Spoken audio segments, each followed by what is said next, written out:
The future is here. An innovation that will change the way the industry works. A Hot 100 chart, updated daily. The most accurate price guide on the market. Every card has its own profile with a wealth of information. Know the precise, real-time value of any card in the system. On demand.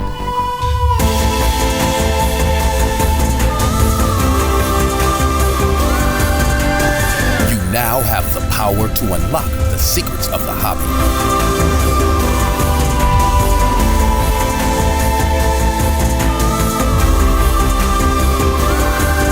The game changer is here.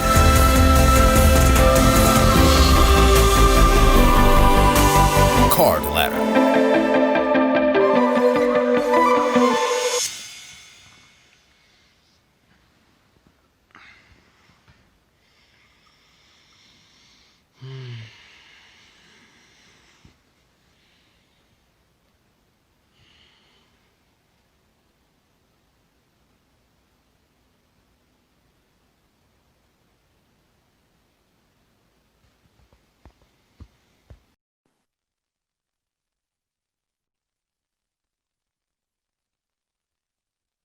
Okay.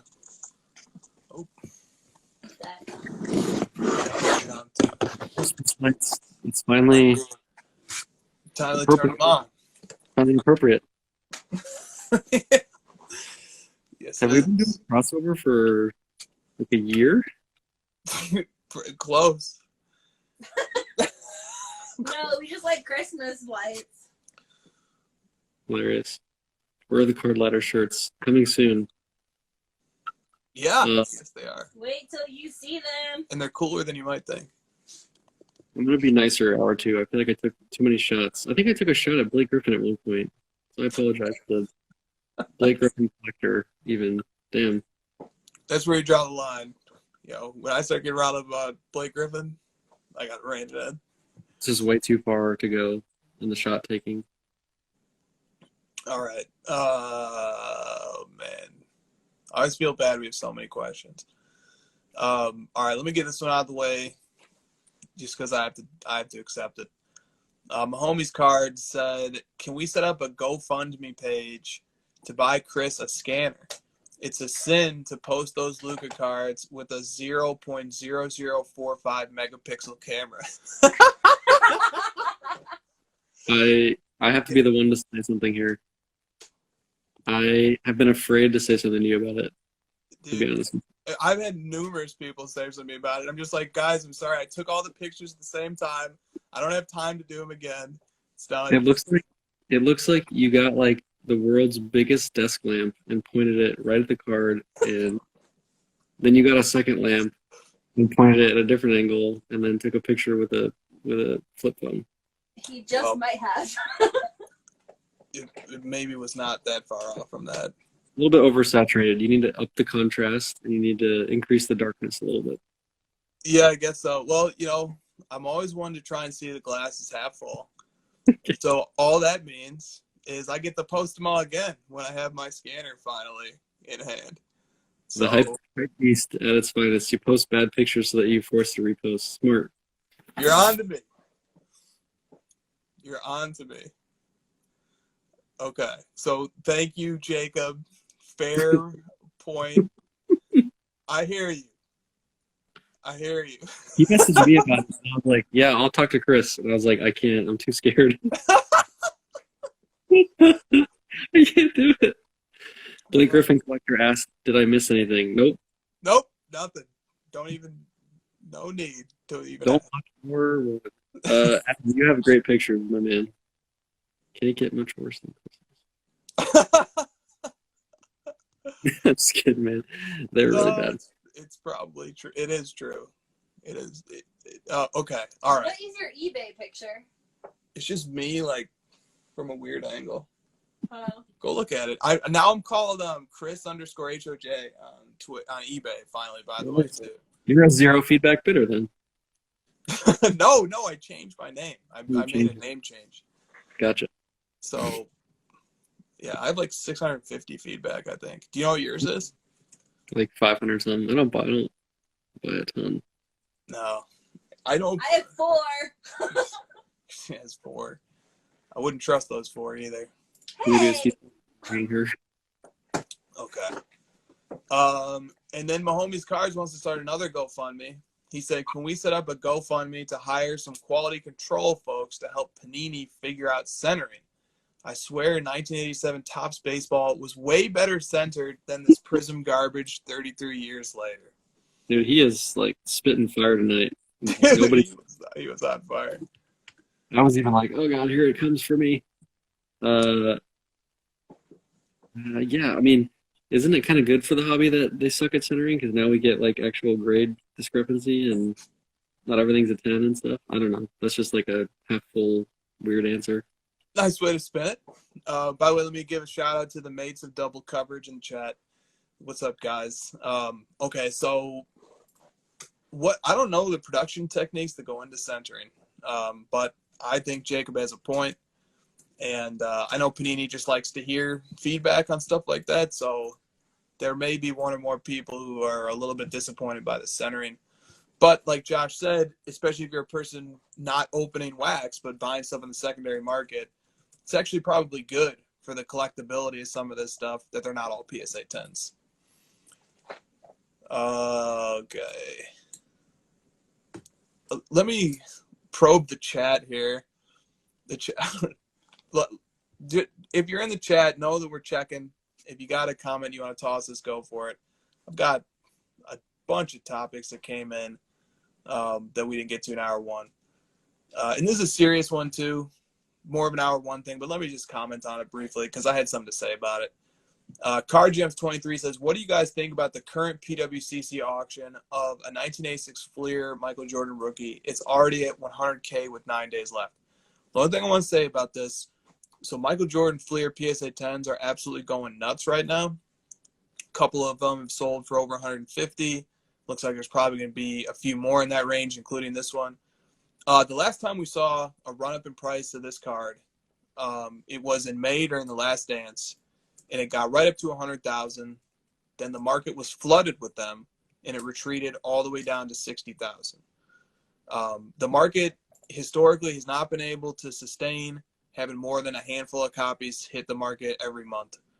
So if you start seeing like 5 and 6 and 7 and 8 and 9 and 10 copies of this card hitting the market, it might be worthwhile to be a little bit patient, because based on the historical trend, this card, when it shoots up in value, a bunch of people, not a bunch, but more than a few people look to cash in, and that inevitably drives the price back down again. Maybe it'll be different this time. I don't know. Maybe everybody who was holding it and who got it at a really low price has now exited.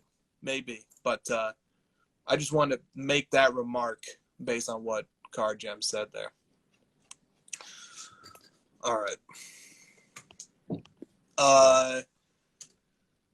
This is a fun question. This comes from Ari3. What is something that you are certain of that you don't believe to be true anymore? And I assume that means in the hobby. Something I was once certain of, but am no longer.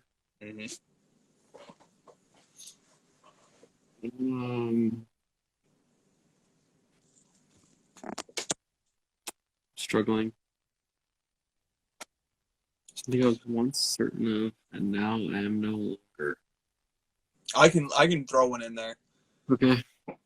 I was certain that cards would have realistic appreciation, maybe 20%, 30% over a period of a few years, and that we would just stay at that level, and that would be more than normal and healthy, even high relative to the ordinary investment.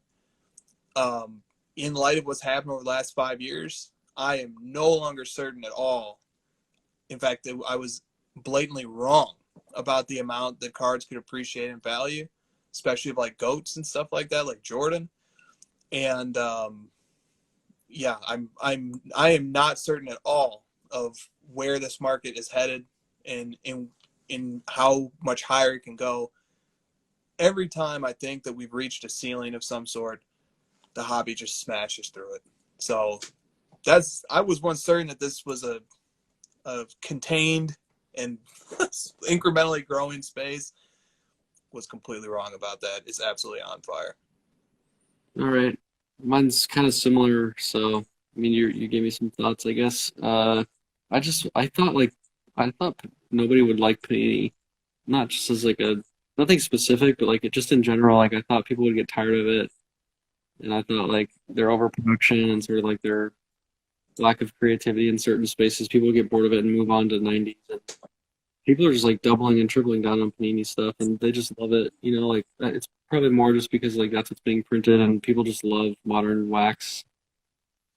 And I just kept trying to get people to like buy into the 90s stuff more, and I think that there's still people that like it a lot, but man, everyone loves Panini stuff. That's true. In the similar vein, I was once like not a fan of Exquisite, and I wouldn't give it much of a chance because I felt like it was an unnecessary distraction from Michael Jordan cards. I was like, why are people focusing on and spending enormous amounts of money on non-playing years cards, especially when they have their own all-time greats to anchor them, like LeBron. But then I changed my opinion as I started thinking about collecting more from the perspective of LeBron and of the other active players who were featured in that set, and I realized how important Exquisite was to LeBron's canon. And I also thought about it in the context of like, I remember when 2019-20 Panini products were getting ready to roll out, and everybody was like, what is Panini going to do that could be on par with the way Exquisite changed the hobby in LeBron's rookie year? And I said, damn, that's a huge question. I don't think I couldn't imagine anything that Panini could do that would revolutionize the hobby in that fashion. Yeah. And it made me realize just how transformative Exquisite was in giving birth to brands like National Treasures. So that's one thing for sure. I was certain that I would never care for Exquisite cards, and before you know it, I'm probably going to have a few in my PC. Yeah, there's several collectors in the world that could like attest to me saying in public out loud with my mouth that like I hated jersey patch auto cards, and I didn't understand them. I thought they were weird, and I just couldn't like wrap my head around it. And now they're probably my favorite cards. It's just, I don't know. That's just like a subtle challenge to everyone that like get out of your comfort zone a little bit. Try to like look at different angles of cards, and like eventually you'll come to appreciate them. And once you learn the history of them, and actually the biggest thing for Exquisite for me was actually getting them in hand. I bought one. Stupid, David, you're stupid. I got my hands on them, and it's like, holy crap, holding like the jersey card, like seeing the auto, and just kind of like feeling like you're actually owning a part of the player. It was just something I hadn't felt, and so that's a big part of it. Like actually having it in your hand is different. I mean, you probably haven't been exposed to a lot of Exquisite, and when you do, you're kind of like, all right, I get it. Yeah. What a great point that is too in general, that like just in general cards, they really only can make sense when they're in your possession. At the end of the day, not even the best or worst photograph will explain it properly. Jordan says, how would you guys feel if Panini licensed Upper Deck and made some sick new Upper Deck stuff / MJ cards and added LeBron autos to the mix? Not happy. I would be pissed. I actually would, I would be so mad because I just don't want more quantity. It's like a pretty selfish answer. I don't want to have a feeling of having more things that I need to chase and collect. I feel like I already have enough to go after that. This would just make it impossible also. Yeah, no, it's true. That's why it's nice to impose boundaries on players, such as playing years only. For someone like Luca, it's like who has over 1,000 rookie cards, right? If you include all the parallels. Over 1,000 rookie cards. Another thing I thought of, hot take, Luca doesn't sign anymore. So like, I mean, you've maybe touched on it. Like you've heard people talk about that and how they've noticed that and they've sensed it and they're sort of not panicking, but like going really hard after hoarding some of the autograph Luca cards because of that. That could get very real very quick if that's true. Like I know Kawhi doesn't sign, but like not as collectible as Luca at this point, and that could be a real factor. Yeah. God, there's so much weirdness around Luca autos. There's so much, from the authenticity questions about them to now the fact that he's not even. Yeah, it appears from all reasonable accounts that he didn't sign anything new for any 2019-20 product. Panini had some leftover stickers that they used, and that was it. That's crazy. That's crazy. Yeah.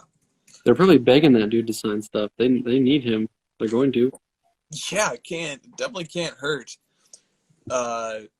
Kobe Autos from Northeast, the great Northeast Sports Car says Kobe Autos started to decline when Panini put his autos in every product.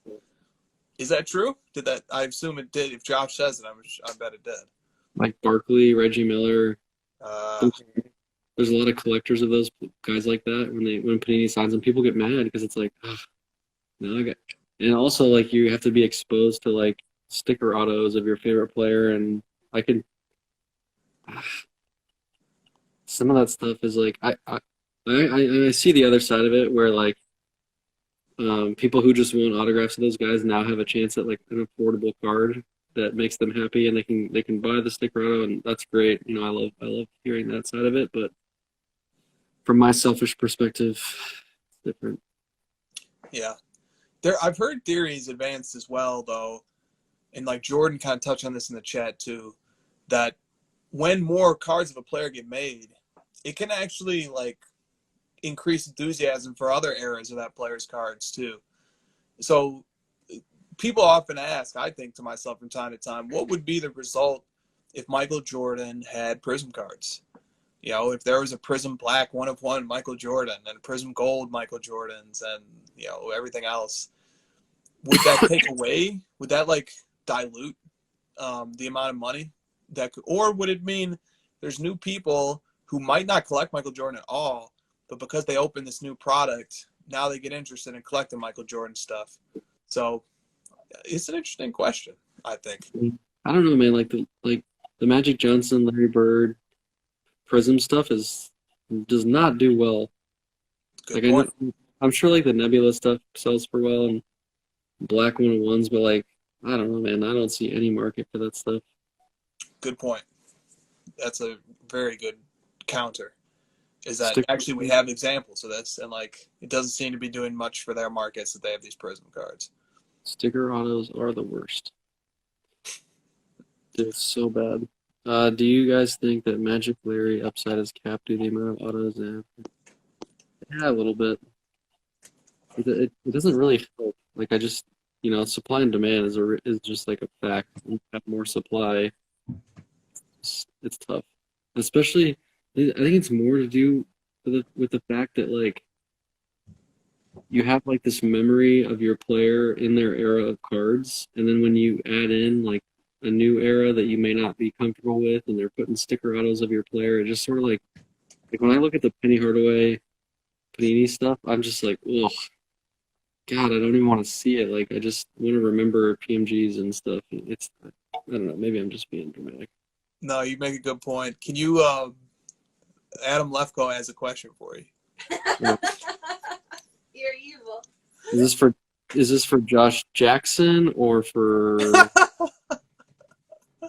you fall into a coma and you wake up 5 years later?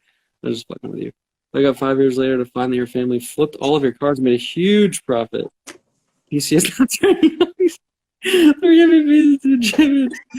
No, I'm so mad. What'd they do with the money, Lefko? Did they spend it the right way or did they blow it all? 3 But MVPs. look, but he has 3 MVPs and 2 championships. What about that? The second part sounds like I'm still in a coma and I'm dreaming because I can't even. I'm not happy now. I don't care. I'm not happy. I'd be mad at that. Like I was wrong. You know, it Hey, sucks that no, it's fair. I thought that was a fun hypo there. Fun I hypo. have to root against Trey a little bit because I like being right.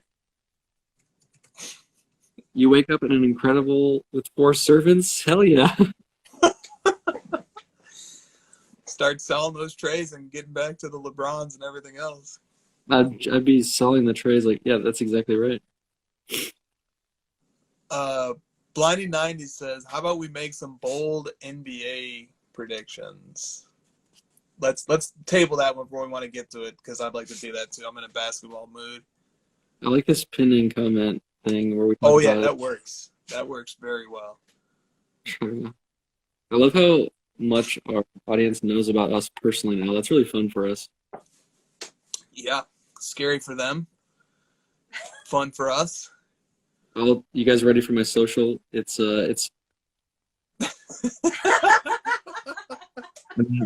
well, oh dude, that was the last week when someone was like doing the office thing where they're like, oh no, it was Cole. We were on the call with Cole and he's like, okay guys, just and then you'll be saved. All you have to do is do this, and then you go to and then you'll be saved.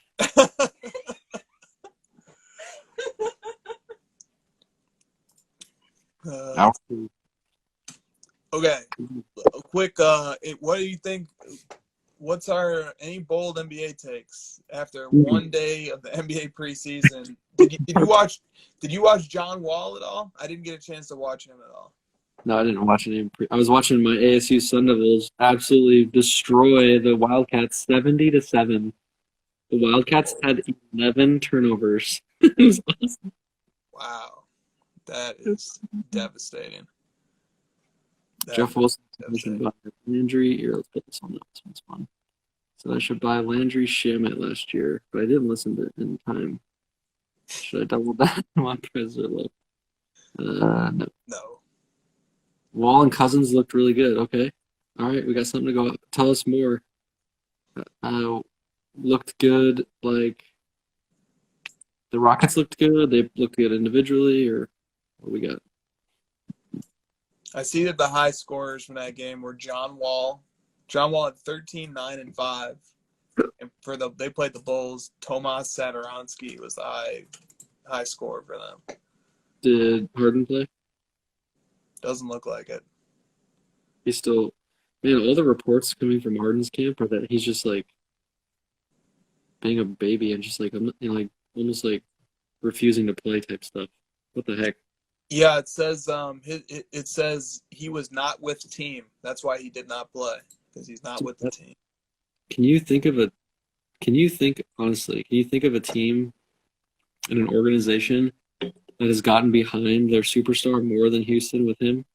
Honestly, like think about that real critically. They took him away from the Thunder, where he was a bench player, put all their support and weight behind him as their superstar, got him 3 top-end point guards 3 years in a row, got the coach he wanted with his system, gave him the ball, gave him the highest usage rate in NBA history. Like, dude, what more can the Rockets have done to help that guy? It's true. I guess he just has in his mind that he wants to go to Brooklyn. You know, maybe that got dangled in front of him, and now he can't see anything else. Yeah, but it was like that before the bubble. He reported late to the bubble too. Like Stuff. yeah, it's like he's just like being a surprise. James Harden is a selfish player. Like it's just ridiculous. His personality models his game. Exactly. That's yeah. Did you see that Kyrie Irving quote? No, which one? Dude, that dude is cringy AF. He got fined for, he said he said that he refuses to speak to the media all year long, which by the way, I did hear that. He's gonna quickly change his tune on that because they started fining him. Fined him $25,000. He said, "I pray that money goes to the right that goes to the right thing. And then he said, I don't talk to pawns. I don't have my time is valuable. It's like, dude, I get what you're trying to say. Like, I understand it, but like, such an idiot. It's not that hard to like understand how this game works. Yeah, you could always do a Marshawn Lynch if nothing else, right? Just But show he's up. like, people like Marshawn Lynch because he's not like, he doesn't like follow it up with a dick comment that like these people are pawns. Like, what the Yeah. Oh, okay. We got an inside source. Kyrie's comment was not well taken. Well, Adam, you're technically in the media. What is your reaction to someone calling you a pawn? Like, Are you a pawn, bro? people in the media work hard at their jobs too. It's ridiculous to think that like they're all pawns. Give me a break, man. Think about how important the media is to the product that the NBA creates. It literally wouldn't be a fraction of what it is if we didn't have media. Those guys pay those guys bills indirectly. Come on, man. Totally. And how would I wouldn't be even a fraction as into the NBA as I am if I didn't have podcasts and TV shows and the production and the consumption and the analysis of everything. Like, that's what makes it over the top fun. Did you watch the LeBron interview yet? I've not watched. I've seen. It's a big interview, so I've seen little clips here and there, quotes from it and stuff. The first quote that came on my radar from it was that he wanted Luka to sign to his brand, which was fun. But Fun. but yeah, why do you bring it up? He addressed the Kyrie thing because Kyrie made that comment on Katie's podcast about how he finally has someone to play with that he can trust late game situations. And they asked LeBron about it, and he was just like, he was hurt. He's like, I mean, honestly, dude, like, as much as I went through with him, all the times we played together, everything I try to do for him, I've always defended him, and he says that about me. Like, come on, dude. He was just like pretty upset about it. Yeah, and I think that's a very fair reaction. Dude, obviously, I think Kyrie's denying that these are in any way comments directed at LeBron. That's almost just as bad because that means you're not even thinking about LeBron. And the fact that playing alongside that guy sorry, I keep getting pause. I keep having a call come in. So, sorry, dude. All right, so yeah, that's just what I wanted to say on that topic was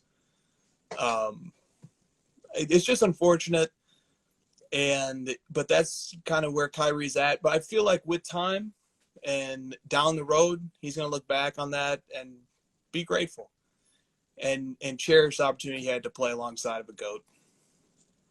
Yeah, he's just being immature. It's a great question by Authentic Goods. How much has Kyrie's personality affected his card prices because his game is so fun to watch? A ton. Like, a ton. Same with Harden. Those guys would be incredibly collectible. Their games translate perfectly to a hobby. Yeah. Yeah. Just look at like Trae Young.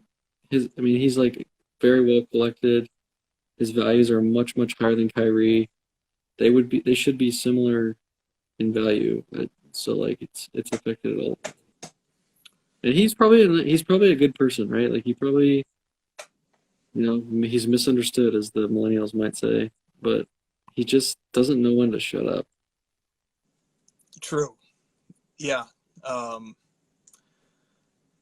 NBA personalities. And, let me just say this. This is obvious. We both feel this way. Everybody knows it, but it's still worth pointing out from time to time. Like, the scrutiny these guys are under is pretty crazy. Yeah. They make a ton of money, and that's right. And so, yeah, it's going to come with it. But, man, I would feel very weird if people were out there talking about, things that I had done that were stupid, of which there are many. So it is what it is. Yeah. I would probably struggle with it too, right? Like, I can't let things go when people say stuff, and I have to speak up. And so I'd probably get in trouble too. How did you enjoy being on Brett's pod? I've only heard a clip of it, but dude, you went off in the clip. You were talking about content creation, predictions versus passion? What do you guys tell me what I have to look forward to when I listen to it later tonight?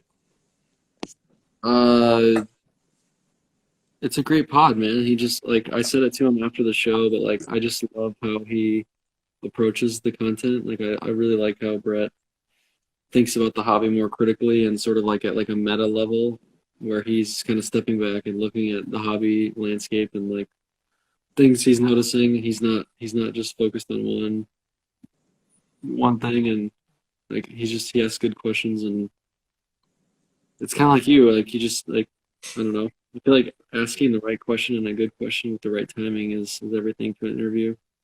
It's very true. And his consistency is on point, and his whole one of the appeals and the pitches of his show is that you go on this journey with him and enjoy the ride, and it's been amazing. We all evolve over time. It's been amazing to hear and be a part of his evolution and see similar evolutions that I've made myself. He's dipped his toe into every part, it seems like, of the hobby, you know, from collecting goats to collecting different sports to prospects to flipping stuff to PC and stuff to hoarding stuff. I just really look forward to hearing you guys chat here. If our hobby has had like, you know, 1 million people like that, it would just be so good because yeah, he is very diverse and like he does a little bit of everything, and it's all in a healthy way, and we just need more of that. Yeah, it's true. You can never go wrong being humble either. Brett's the guy who embodies that. Everybody, you know, you can never go wrong being humble in this hobby, especially when everybody's doing so well. You know, just enjoy, sit back and enjoy the ride. And oh, that's the thing about those auctions yesterday is they were just all so bittersweet, man. I know you know this feeling too. Man, these cards are getting unaffordable. The stuff that like we chase and that we want is just about out of control. I think Brett might be Jim. Yeah, Brett could definitely be Jim. Brett is the fucking Jim of the hobby. Yeah, I know what you mean, man. It's tough. I had to write that one down. And that's the like disclaimer that someone wanted me to give, was that like because you and I have such equity built up in the hobby already, it's a lot easier for us to kind of maneuver around into some of these different cards. And if you're starting fresh today or in the last few months, it's so hard. It's so hard. You have to set a lower expectation. Like you're just not going to be able to get some of these super expensive cards, and you gotta like find your own lane and kind of like almost block out some of those cards and pretend they don't exist, and set your sights on what you can reasonably get to and just kind of adjust. Yeah, you do. And I'm a very small fish. I was a tiny minnow when I first came into the hobby. Just one card at a time, one slab at a time. You just start. That's it. You just start. And once you might not even believe it at this time if you're a new person, but what once was a small card for you, or what once was a big card for you, will be a small card for you in no time. Cool. Very cool. So this is a question somebody wrote. Let me just float it to you really quick. Yeah. Does a consolidator, this came from 100 Cardboards. Oh, nice. Does a consolidator share the same DNA as an investor, or is there a difference? I don't know, that I feel like that Venn diagram overlaps. I feel like they're kind of unrelated. I feel like an investor could consolidate and a collector could consolidate. I'm a collector who consolidates because I get anxious over having too much stuff. Like I don't like having clutter in my life, and I don't like having thousands of cards. And investing as a strategy probably is better to have fewer and like consolidate. So I guess you could think about it from that term. Yeah, it was an interesting question because consolidation to me sometimes means selling cards that are investor grade and that are likely, of any card that are the most liquid, selling those in order to get a card that's less liquid, but that's much more collectible, and that you will enjoy your PC a lot more if it's in there. Mm. And so to me, they're two very different things, but like you said, they could overlap. I think collectors generally have this taboo about them that they hoard and they have a lot of things. So maybe that's like one. So David, I saw you punch in this question a few times. What is the next MJ insert to get to 5K? He says, I think Beam Team members only, or Electrifying. Good pick. Well, I can tell you a few that are next up, like just in the order of things, in the hierarchy of Jordan cards. Like, these are the next ones that are very close. I'm just looking at Card Ladder right now to do this. So here's ones that have not crossed yet, but probably will soon. Scoring Kings PSA 10, I believe it actually already did. Nope, it didn't yet. So Scoring Kings PSA 10 is close. Netrageous, Hot Shots, Cut Above, PSA 9. Is that a prediction? No, what? That's the last sold? Oh my god. Star Power Supreme, Noise Boys BGS 9, Netrageous again. You meant 5 figures, 10,000. Yeah, no, I'm saying these are the ones that are like these are ones right on the cusp of it, right? Like right on the cusp of 5K. He said 10. 10K, I mean. Sorry. Yes. Yes. So those aren't there yet, but like they're right on the cusp of doing it. So that might be more of a literal answer than what you're looking for, but like those are literally cards that have not sold for 10K yet, but are going to get there soon. If you like those kind of cards and you can't afford Jordan, dude, highly recommend picking a player who's in a lot of those sets and collecting. It's the best era of sports cards, and it's just like collecting Penny Hardaway of those is just like so much fun because it's like, a fraction of Jordan. He's still a superstar at the time he was, and it's just fun. Pick anybody. Hill, watching Grant Hill collectors because they have full cards from that era. Totally.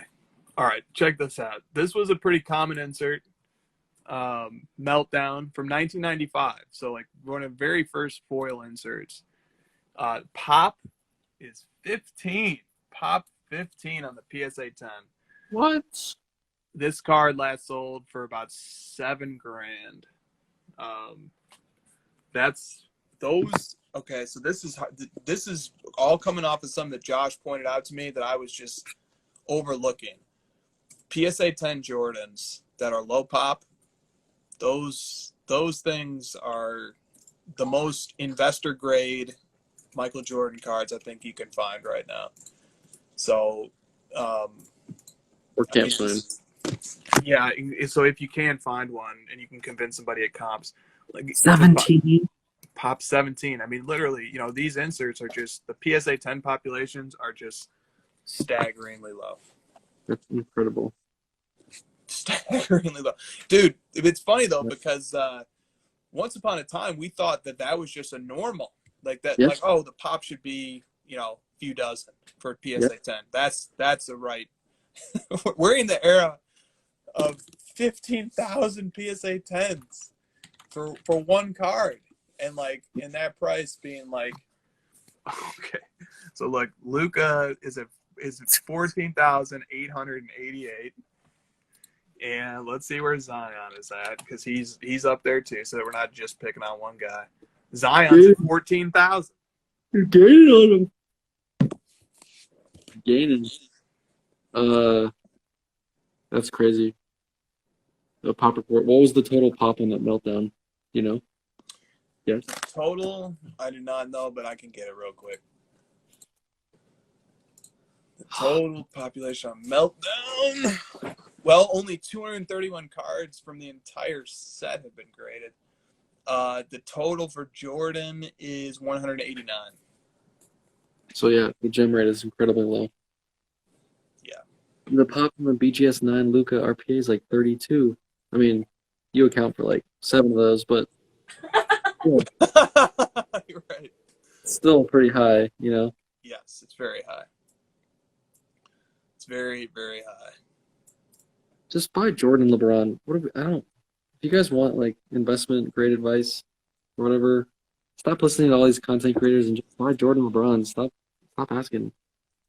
Jordan and Bron, sit back, enjoy the rabbit holes you can go down. You can occupy yourself for years and not understand the complexities and all the collecting intricacies behind these sets.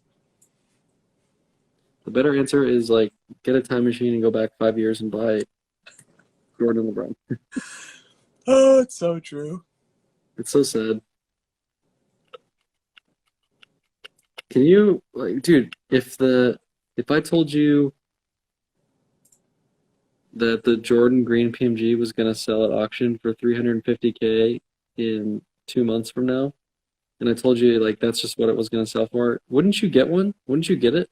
Yeah, I'd make every reasonable effort I could to consolidate my PC into it. Yeah. I just feel like that was only a year and a half ago, and like now everyone's like, "Oh man, I should have got that." And it's way easier to say that today than it would be, in the moment. But like, it's kind of nuts. It is kind of nuts. And, I passed on a nice Jordan recently, and now that one is just – the price of that one's got to be jacked up because of these mile-high auctions last night as well.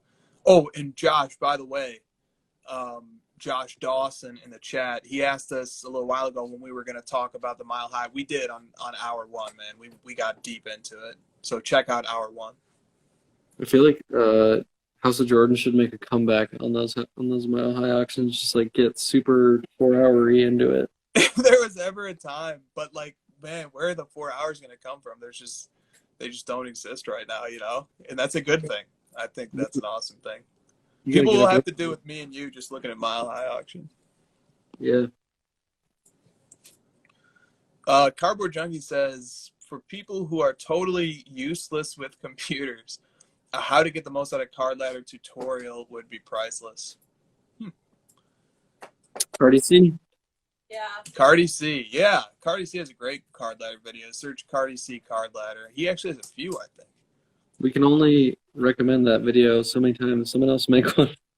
Yeah, dude, if obviously it goes without saying, if somebody out there wants to make a video like that, it'd be awesome. We should probably make one, though. Yeah, we just got to put a few extra hours in the day. If we could have like 28-hour days, that'd be great. I would take it. But everyone else needs to sleep for those extra 4 hours. Yeah, but nobody else gets them. Yeah, so we could use them. Just us. But everyone else has to sleep during them. That's funny and fair. Well, Christina says you guys are going to be adding more cards here pretty soon. That's all we do. What does that mean, Christina? Because I told Josh that his job is going on winter break. Oh. Next week. That's so fantastic. Yeah. I'm taking one day off, and then it's Card Ladder, card adding marathon. But like my day off will be just the regular output, let's be honest. Just get your Red Bull. That's all we need. Send Starbucks gift cards to Christina's PC1 at gmail.com. She's taking all Starbucks gift cards. I don't know how you guys do it. Like, I can't do things that don't have like a end. Like I don't like things that you can't check off and move on from. I don't like that. It just like really stresses me out. I don't know how you guys do it. So I don't know, man. It goes back to what we were talking about on hour one. I think it was. You just like it. We just like it, dude. No. Just like it. Christina just likes research first and foremost, and she likes cards. So you put those two things together, and they combine. I like talking to people, so. And she likes talking to people. For me, I get very excited. There's an energy that comes over me when I think about the price history of cards. It's just a stupid thing that I like. As I said that out loud, I thought about how stupid it sounded. I just like it. I don't know. I mean, dude, it's made me a lot of, excitement because it's given me Card Ladder, so I appreciate it. Likewise, man. You have such a cool demeanor, but Dude, I see you work your ass off, man, especially on a couple of new things we got coming out that are going to be very fantastic when they do finally hit. So Because they have endpoints where I can say, I did it, I finished, now I move on to the next thing. I just can't like have this never. You guys are like working on a goddamn escalator. see, I'm comfortable with it. I like it. I like the uncertainty. I love the fact that it's a job that'll never be done. That's how I look at collecting too. I look at collecting as a job that's never finished, and I find a comfort in that. I'm literally like getting sweating over here. Your piles of cards behind you, and you fucking What, these? Hold on. are just so different. Last night, David was like, I called it from the beginning. You guys are like the best pair ever. And you guys are going to do big things. And I called it. I'm like, dude, you're right. We got this nice little yin and yang thing going on. Dude, we do. It's the crossover. Like, what a great name that 23 over Elo fed us. Adam I'm sorry. Let me throw this out there. We can go back to it. Adam said Howard Stern talked about box breaking. Is that true? Yeah, his show. It wasn't. Correct me if I'm wrong, Adam, but it wasn't like. I don't know anything about the Howard Stern show, but it said the Stern show, and it was like some other guy. Does he have like a network now, where it's like other podcasters or something? But yeah, I did see something like that. Someone sent me a video of the Stern show. Some guy was talking about the box breaking. Blinding 90 said, I won my collection on Card Ladder, but what can I do? Only one card is on Card Ladder. And I think I know what it is. Is it the Rubies? So that dude has such an amazing elite collection that the cards are so rare that like, yeah, we have over 6,000, but we definitely are missing quite a few still. Okay. So all those cards. right. So one thing you can do, man, is you can just add them to your collection individually. And we give you the tools to track the price yourself. Like Cardi C's video breaks down that's how he does it. And he almost likes it better that way. That then he can just log in once a week and check out price movements and update it himself, because we give you all the tools to make custom eBay searches. You can go do it yourself. That's one way to do it. Or, the other way to do it is, pop your cards into the submissions portal. We now have, let me see how many cards are in that portal right now. Too many. Users have submitted 3,908 cards that have not yet been added that are in the submissions portal.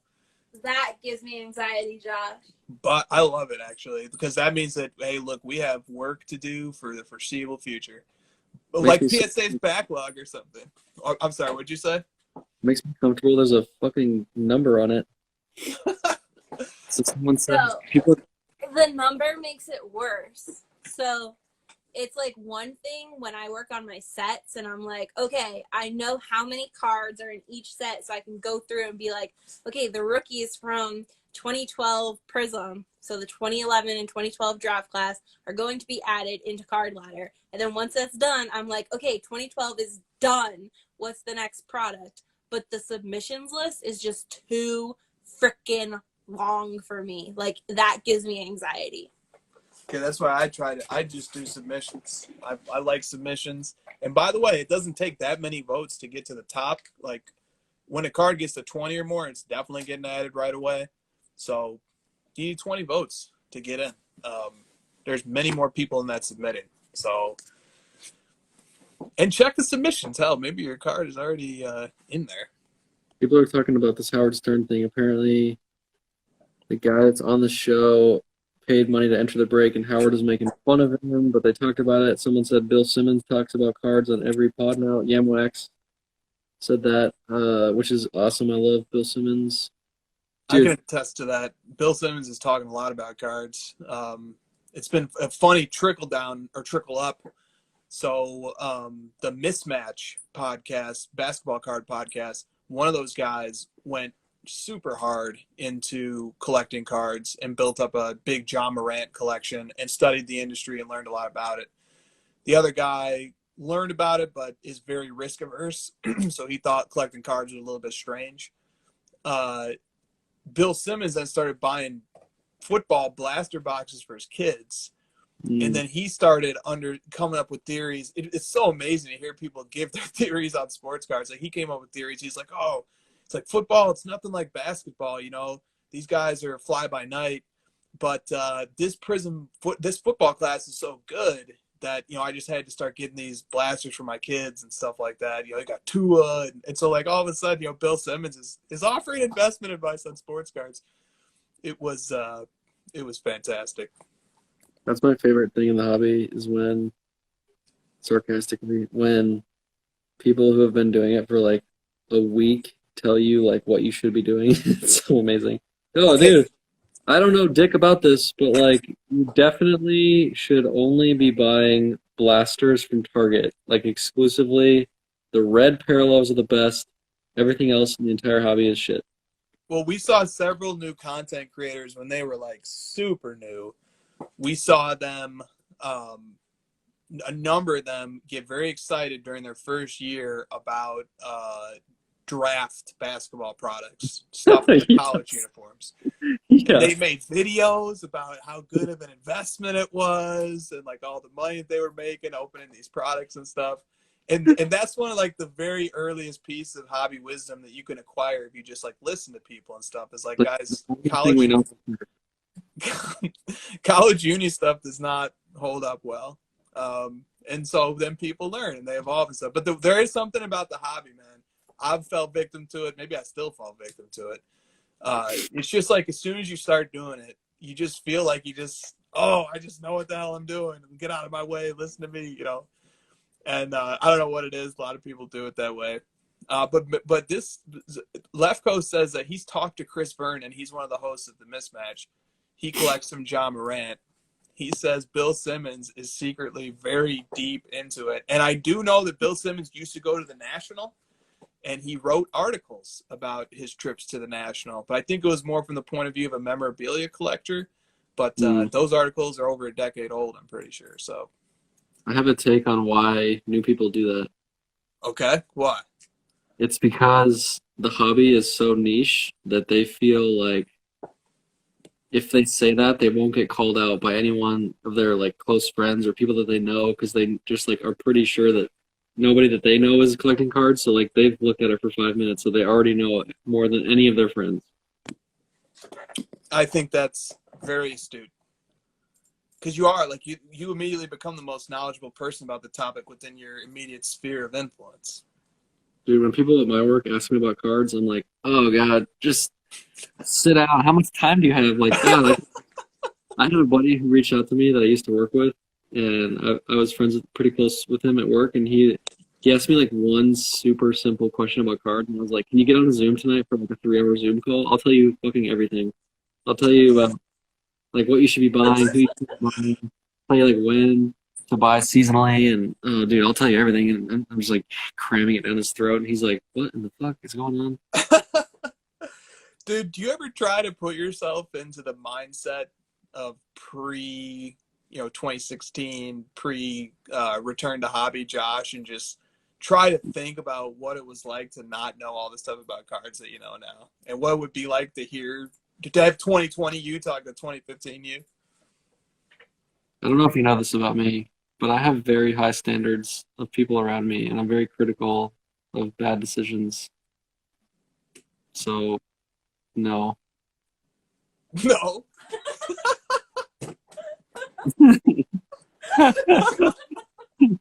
I have good self-awareness though. Like I realize that I'm very like tough to get in close with. I'm aware of that. But no, yeah, I guess sometimes I do try. It's like it's hard, you know. Like people ask me questions, and my initial reaction is like, "God, you're stupid. Don't ask me that's stupid." But then I do try to step back and be like, that's something that you would ask as a noob, and it makes sense, and let me help. But it's really hard. Yeah, fair. Adam says, I think the reason it happens is because new people think they have a fresh perspective that the hobby hasn't thought about yet, and guess what? The hobby has. Yeah, true. Very true. Although it is nice sometimes if somebody does have a genuinely new take, and there's that when something is like new to your brain, Sometimes you can have really interesting insights that somebody who's been knee deep in it for countless hours just doesn't have. I've experienced that in different things. Like sometimes it's just nice to for an intelligent person to bring a fresh opinion to something. Sometimes can produce some interesting results. I will say that. When someone comes to me with something that I personally don't care about, or they come to me with like some sort of like bit of research they've done, or like they have a little bit of knowledge on something and they ask me about it and I just have like zero interest or knowledge about it, I usually direct them to like the thought process of, it sounds like, I say to them like, it sounds like you have done some research on it and you might be interested in it. You should just keep exploring that because it sounds interesting. It sounds like you might be onto something. I can't tell you for sure because I don't know about it, but it sounds like you care enough about it that you should definitely keep going. Like keep at it. But maybe that's your lane, maybe that's your niche, your passion, or whatever. Just keep going because I can't give you the answer, but I can tell you, you're on something. I don't know what it is, but just keep going. It's good. Words of encouragement from time to time. Even my brother texted me about graded video games, something about like this, something like Switch games or something. I don't know shit about video games, but I was like, sounds cool, man. You probably know a lot about it. Like, keep going. Yeah, that's all you can do. That's definitely all you can do. Look what David said. He's right. Yeah. He's the only one so true. Stuck around as a more serious, like long term in this thing. That's so true, dude. Think about that. That's how you know too. Like, God, I don't just want to kiss Lefko's ass here, but the guy's smart. I'll balance it out. Yeah, thank you. He's very smart, and he understands. Like, and he very quickly perceived that like the hobby is complicated and it's diverse and there's different points of view, and he just dissected it all and grasped it all, and now he's a highly respected member of it. And dude, he's putting together a trade show. Like, how fantastic is that? And it's awesome to be a part of it. So if you haven't gotten your tickets yet, Yeah, go over to Lefko Cards and sign up to go to the Surface Trade Show tomorrow. That's always been our concern, is that like celebrities and people would come in and sort of like be excited about it for a week and then make a podcast proclaiming their love for sports cards and then sort of disappear, which I've seen from several celebrities. And Adam hasn't done that. He's been serious about it, so we need more of that. we do need more of that, dude. And he did one of the ballsiest things I've ever seen. He put his Luka and his Dame Lillard PSA 10s on his desk and recorded an entire episode of TNT's NBA coverage with those cards on his desk for the whole world to see. I just thought that was so freaking awesome. The guy just he went hard for the hobby.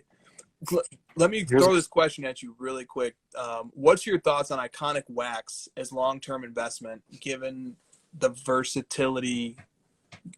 What's your thoughts on Iconic Wax as long-term investment, given versatility of asset? I think there's a few prepositions missing in that sentence.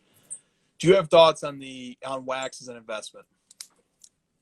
People ask me about wax all the time, and it's what I just said. Like, I have zero interest in wax. I don't know anything about it, but I've heard from several people that it is a good investment, and if people are paying crazy money on singles, the wax is like a safer avenue because you're not tied to the player. You're kind of more tied to like the draft class. So like pick wax that has a good draft class, and then you're kind of protected against the gamble of opening it and the gamble of the player. So it makes sense from like an investor. It just doesn't interest me because there's no artwork to it. You're just sort of like hoarding the product and like the gambling incentive thing. I don't know. Yeah, well, so there's no graded boxes.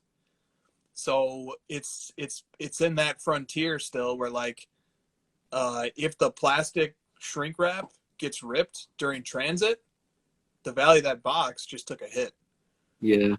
And that's a concern, but that's also probably really fun to some people too, because there are people who wish that grading never became a thing with cards. And hey, guess what? It's not a thing with wax, not yet. But that's one thing I would worry about a little bit is grading. There's no slabs, there's no holders for wax yet. And then I've heard a theory floated that wax is a good investment because the supply never goes up. It can only go down. That's true, but the flip side of the coin is the only reason why wax is valuable is because the contents inside of the wax are mysterious and we have some idea of what's still in the wax. So to give an example, 2018-19 Prism wax still has is some of the premium that's built into that is because people think that the Luka Prism Black is still in one of those boxes. Once that card gets pulled, that will probably remove some of the premium surrounding those boxes. Well, by the same token, yeah, it's true that the supply of wax only goes down, but as the supply goes down, the great cards that are in those boxes goes up. And so people come to understand that those great pulls just no longer exist anymore. And as the supply of those cards goes up, as always is the case, or as typically is the case, when supply goes up, that's going to drive down the price of the singles on the secondary market. And when the price of the singles goes down in the secondary market, the price of the boxes is going to go down commensurate with it. So if you really kind of think it through, the value of the box needs to be tied to the value of the singles. Singles seem to be a lot more fun to me, kind of like you said. A couple of points there that I just wanted to drop because I'd thought about this topic. Dropping the serious knowledge tonight. Also, like, yeah, to your point, someone could prove that all 10 Jordan Green PMGs are accounted for, wouldn't people just like freak out and stop buying 97 sealed wax? Yeah. Because, like, dude, other than that Jordan Green PMG, there's obviously like still expensive cards, but like that singular card is like really holding up the value. I mean, the red's obviously still expensive, but I mean, the green is like 5x that. People buy wax at the prospect of getting that uber super card. They don't buy it 100%. at the prospect of getting a mid card. No, that's what makes me and Christina's wax opening funny. Christina's the one Christina wants to open the Metal Universe to get a PMG green Jordan, right? Like that's the allure. And I'm the guy who's like, well, how many Jordan base are we going to get in there? And what's the likelihood that they're going to get PSA 9? And right. Like, I'm thinking like on those terms. And so that's how I end up being a guy who has to grade 1,200 cards. And Christina, hits that 1 in a million big card every once in a while. Maybe there's like this is a great little research project. Is there a box of cards where you've done the math and like on average you can make your money back just by grading all the base cards to where you get the upside of hitting the big one? It's interesting. So I know Beckett has thought a lot about this topic, and he believes that there definitely is product out there that can do that. It's incredible. Yeah, and I did once hear a guy do this for baseball cards, but instead of grading it, he found products that he could buy and sell. And his thing was he sold every single individual card, even 50-cent ones. And so he was able to find a baseball product where if he sold every single piece from the product, he would make something like 20%. And so that's what he did. Yeah, but you have to think about the time too, and he said this too, like the time commitment is huge because you have to literally go on eBay and list every single one of these cards, just wait for set collectors to pick them up and buy them. Yeah, but if you do it enough and you remove all your risk by getting to zero and you do it enough times, like, and you eventually pull that big one and make 20 grand or whatever, you could conceivably, like, it's just like another one of those things, dude, where like someone, Chase said that 2003 Top Scrum is that a formula that I'm talking about. There's so many things in life that like you can make money at if you just fucking perfect it, master it, put in tons and tons of hours. And this is just one of those other things where I don't want to hear people bitch about not being able to make money in some avenue. Like there's always somewhere you just gotta do it, put in the time. Yeah. You do. And like, dude, honestly, I thought we got like slaughtered on our 2020 Prism football boxes. But then I sat down and I pulled out all the base cards that were worth grading. Like, we had 2 Jalen Hurts. Those are going raw for like $50. Stands to reason that like the PSA 10s of these guys will probably bring a few $100 going into next season. I just sort of started doing the math on all these things, and I was like, we're probably going to come out comfortably ahead if these grade well. Yeah. I think that's the case for quite a few boxes out there. As crazy as it sounds, given how crazy the prices are, if you have the discipline and, you know, a bankroll that says, hey, I can just buy a bunch of wax, keep buying it, keep sending cards in to get graded, keep them coming back in, you can get on a cycle. I could see how people could get on a cycle like that very quickly. Especially when I'm on my soapbox telling people never to open wax, and some dude messages me like, I consistently open wax and I make money, so fuck you. I'm like, prove me wrong. I love it. Well, we also, Christina and I definitely know when we open wax that the point of it is the experience, the rush, the entertainment, you know, and being able to like rifle through cards and stuff like that. That's fun to me. If the whole goal is to make money, I don't think opening wax is the way to do it. What are you doing? What's that mean? Playing the violin for you. I pinned this question because Pity us. playing the world's smallest violin for you guys. Thank you. It just makes me so happy. And we get to do it together. It's true. Yeah. I don't know. What do you want me to say? All right. Christina forces me to do it. Yeah. And then I end up with this. God, dude, these guys are so ridiculous. We still have this to open. We have a Mosaic cello box of basketball and Illusions football still yet to open. It's from the last open one. You guys are here open wax with me. That was, I pinned the question. I want to talk about this for a second. Someone asked, how long have your cards been delayed with USPS? I actually have a 2-day shipment with USPS that's on day like 10. And I'm a little bit nervous. And obviously, it's like Christmas holidays, so like if you can avoid selling and buying stuff right now, I would wait until after January. dude, sage advice. I've got a package. My Mahomes. I bought it Mahomes. And it's been in transit for like 5 days. It's delayed. It's the package is delayed the whole 9.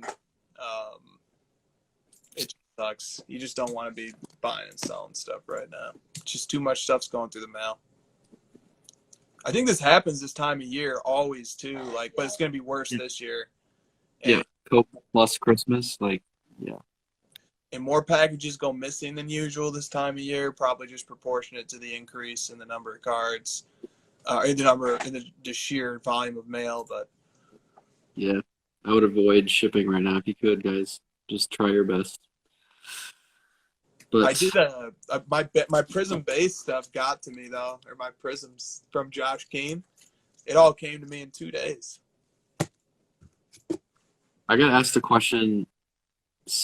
I don't know. People usually don't DM me questions directly for the show, but I did get one, so I kind of want to bring it up. Sure. He sent me a post of like an Instagram model that had like she had like 2 million followers, and she posted some like box break ad.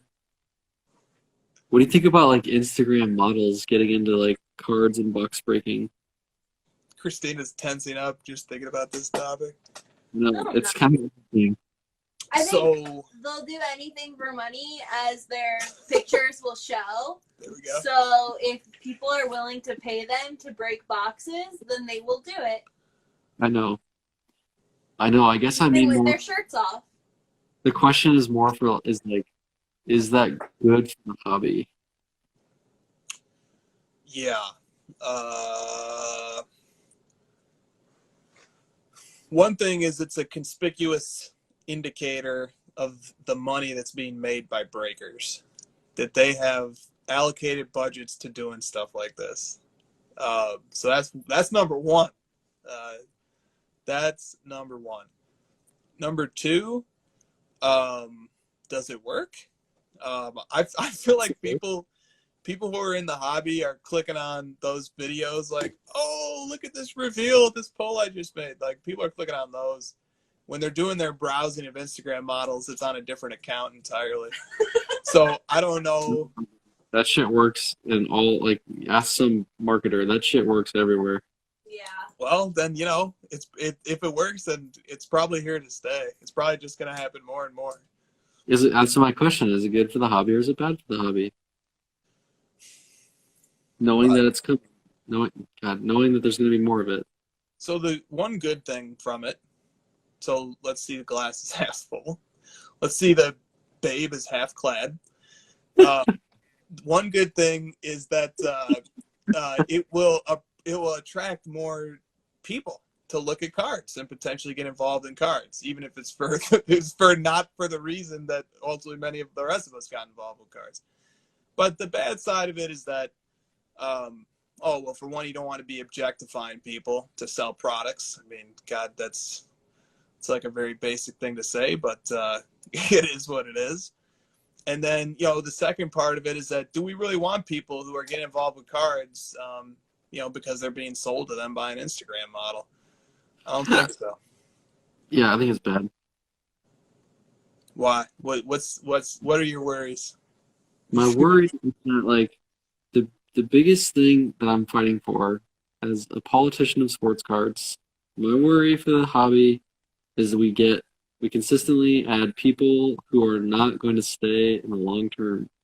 And I cannot think of something that would attract a more short-term buyer than a Instagram model. I just can't. Yeah, I'm buying into this Prism retail pack break. Take my $20 because this Instagram model's breaking it for me. Like, yeah, it's not what we need to be in it for. Yeah.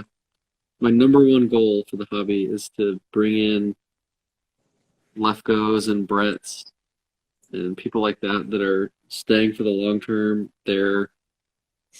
They're optimistic in the beginning, but sort of like understanding that they need to learn. Then they start to learn. Then they start to educate people and like bring in their following, and it just sort of like infinitely branches out from there to the point of, a good hobby growth and an organic growth.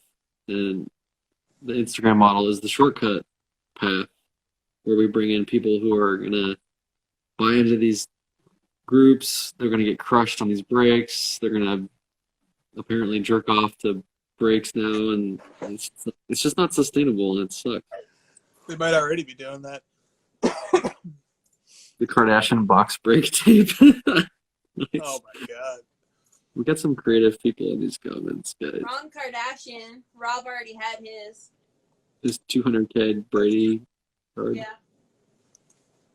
What's up, Anthony? Did we answer the question the way you wanted, man? Anthony's on the chat. Yes, he's nice. Good. Did we do a good job? Pack Profit said they don't have polled answers at antique road shows. Why do we need it? Actually, let's get James Harden's take on this. He knows a lot about this area. Dude, how nice must it be to be James Harden's friend and just for your birthday he gives you $100,000 at the strip club. In ones, yeah. They were talking about like how they have to like test him multiple times because of like them knowing what, basically because they know he's been at strip clubs. Well, anything that is responsive and necessary to protecting the safety of the other players, I am in support of. That's going to be an issue this year that numerous people have pointed out, is that teams and players who don't care, who are losing or, just have given up on the season, are going to be far less likely to adhere to the protocols. And you could get teams wiped out for several weeks with COVID outbreaks just from one person being irresponsible. 100%, dude. Like the Knicks, like teams like that. I could sense that last year in the bubble where it's like a lot of the teams are like, yeah, we're not winning this championship. Like, fuck it. And teams like the Lakers and the Heat and the Bucks were like, come on, guys, just hang on like a little bit longer and just like be professional so I can potentially win this goddamn thing. Yeah. Yep. And it's only going to be worse in person. That's what I thought. Yeah, and I'm just like, will you guys just like pretend to care so I can get my LeBron championship? That must have been pretty stressful, man, because they took a vote on whether to leave the bubble. There were concerns that they might not even play in the bubble. He talked about that. He talked about why he walked out. He said it. He said why. He was just basically like, he's like, we were just talking in circles and like nobody was coming up with any action items. And like, I get uncomfortable when I'm in a room of people just talking, and nobody has any actual plan. So I thought it wasn't, he's like, it wasn't constructive. So I left. It's like you. That's how you are. I find that over time, I realize I'm just like LeBron, you know? LeBron Jr. We're just the same. Cristiana is the Spanish version of Christina. How did we get on this topic? That's coming from Rodman, so that's a credible source. It is a credible source. Rodman is a credible source on many topics. Rodman and I we were chatting about those Mile High auctions and just how bittersweet that whole thing kind of was. Speak on it, Rodman. And how rich he is now must be. Yeah. And how rich he is now. He like just bought all those cards for a third of what they went for. Yep, and he's still, he gets under market too because he just knows how to find those cards and negotiate for them and make reasonable offers. But knowing Rodman, he's mad that like the 2 or 3 that he still wants now are too expensive. Yeah. If those Mile High prices stick, we're all screwed. I don't know why I pinned that, David. That's really bad. I need to find a new one to pin. What does that even mean? Why would AOP be doing that? All right, Rodman's challenging me, and I have such a good answer for this. So listen up, Rodman. You antagonizing son of a bitch. I said this in the LeBron chat today. I said, like all LeBron and Jordan collectors should just be like thrilled. We should all just be very happy and excited and congratulatory to the other side because like at this point, dude, whichever player, LeBron or Jordan, has had the most recent big set of auctions is the one that's celebrating because it just set record highs. It doesn't even matter when it is, who has the auctions, what site. It's just consistently going up. And like all the guys that have been passionate about collecting Jordan and LeBron over the last few years, we're all up so big and we're all just killing it that like we should all just be like, we should be like a community like the NBA is where we're just like having each other's backs instead of like fighting LeBron versus Jordan. Like, dude, we're both crushing it. We're killing it, man. Dude, be like, head nod, like we did it. When LeBrons were going crazy in the exactly, Tim, Rising Tide. Rodman's trolling out here. When LeBrons were going crazy in August, leading into the bubble, Dave, the hobbyist 23, made that point. But in the way that he said it was simply, when LeBron goes up, Jordan goes up, and when Jordan goes up, LeBron goes up. It's good. And that's what happens.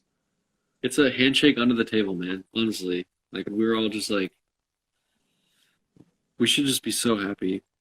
And there's very smart guys out there paying attention, who if one guy gets too cheap, they're gonna go collect that guy for a while until he catches back up again.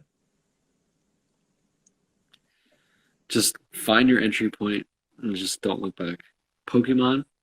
I still like Pokemon, guys. This is the time to buy Pokemon. It's all going down and everyone's moving on and freaking out.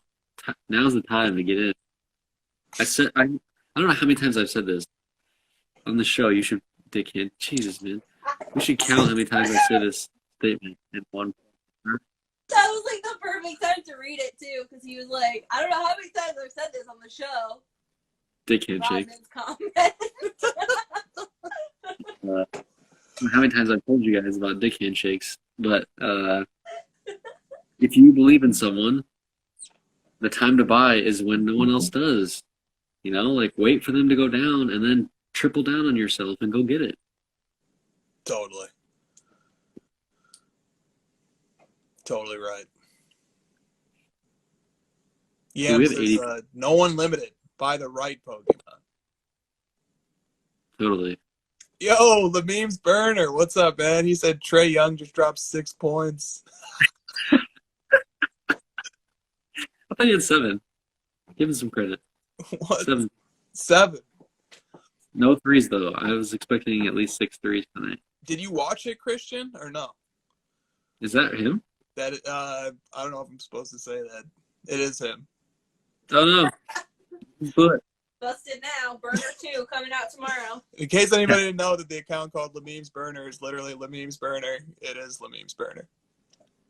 cash out now. Cash out season. Lameem, check this out, man. You might have missed this.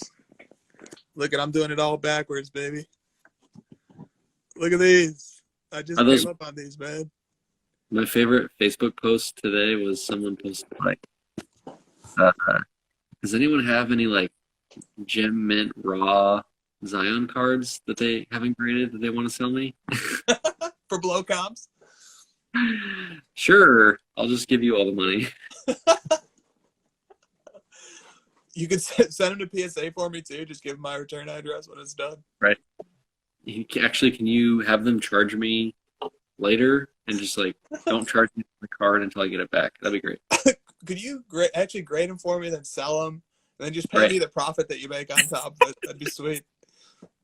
That would be a really cool service. A really cool service. They buy the card for you, they grade it, and they sell it, and they give you the profit. You know, I'd take it. I'd buy that. Everyone knows Trey doesn't try in preseason. See, dude, I knew I could totally see this coming. Where if he was having a great preseason, people would be like, "Here he comes! I told you." And if he has a bad one, it's that he's not trying. Let's see what Zion does. He's the preseason king of all kings. Trey's gonna focus on defense this season. Oh my god, I'm just gonna have a really rough year with Trey. He's gonna be my most watched player.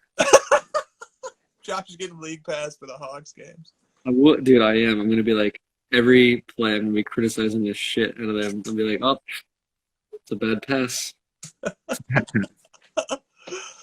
We all need somebody to hate watch. Who's our hate Yep. watch? Oh, You ever boxed out in your life? Jeez, LeBron. man. that's yours. LeBron is my hate watch. Are you kidding me? No. Chris, come on, man. That's her hate watch. But for her, it's more of like a sign of respect because LeBron is standing in the way of the player that she collects Yeah. getting anywhere that he wants to go. And it's going to be that way as long as LeBron's there. That's my contact on Discord up until 5 p.m. Come on.